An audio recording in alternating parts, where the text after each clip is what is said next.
What up, y'all? Good morning. This is KP. Just jumping on real quick to tell a quick story. Back in the day, um, rest in peace to Cyco, as I'm gonna speak on, who was the leader of the Crips in Denver. Um, One day I was hanging with the homies in my family, the ones that are in gangs and everything. But I was down there. It was like on Downing in like 28th or somewhere over that area. But it was all in the alley, and I had went back there with the homies. But then he came up, and I had the shirt I had on was the picture from Good Times. If y'all know that Good Times picture with the people dancing. So I had that shirt on, and it had some red in it. I mean, it was just a picture. I liked the shirt, not thinking nothing of it. But the other problem I ran into was I had a Redskins hat, but the hat was black and the emblem was white, so it didn't even have red on there. And I'm not thinking at the time that I was really putting myself in danger.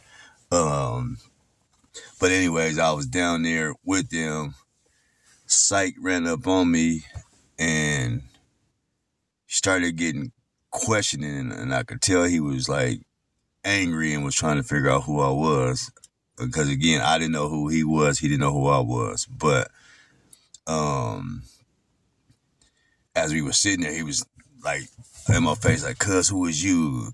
And I mean, and just up close, and I felt like, shoot, like something happened right here. I said, so I knew I knew people out there, but again, like I said, I didn't know him, he didn't know me. But I'm sure if he would have said something or gave a word, somebody would have tried to jump on me, and it would have been a fight, or could have been worse. Because I know I didn't mind fighting. But anyways, as he was getting questioning like that, all of a sudden the police, the gang unit, came flying through the alley, and all I thought was like, damn, thank goodness. But anyways, they put us all on the curb, so we was all out there on the ground with our knees all in the rocks and all that. And as we sat there and talked, that's kind of when Psych was like a few people away from me. But I mean, he heard me speaking my name, and he heard how I was talking to the police too. Like, cause I mean, if people know me from Denver, know I didn't never respect the police anyway. Cause they was always on some bull crap. So I think he heard me talking to them and how I was sitting there saying and stuff to them. But,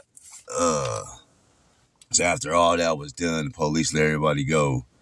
He came back over to me, and I think he might have been talking to my cousin or somebody, but during that time, he heard me talking, and then he had already checked with my cousin and them, and they said, oh no, he's down, like, he cool, we ain't got to worry about him, he ain't that type person. So after the police did leave, he came back over to me and started talking to me and just told me, like, cuz you cool, like, they did save you, the police. He said, but I done found out who you are now, and cuz just make sure you don't never wear that stuff around here no more. So with that being said, I had never wore that shirt and that hat no more. Cuz I mean, I grew up on the east side and I was down the east side. So I like the shirt from Good Times. I actually right now got a picture of that. A picture of the Good Times, little picture that's on the wall. But that was just my story where, again, wearing the wrong thing in the wrong area back in that time could have got your head knocked off. And I mean, I know a few cases where that did happen to people who can't tell this story. But anyways, y'all have a good day. Peace.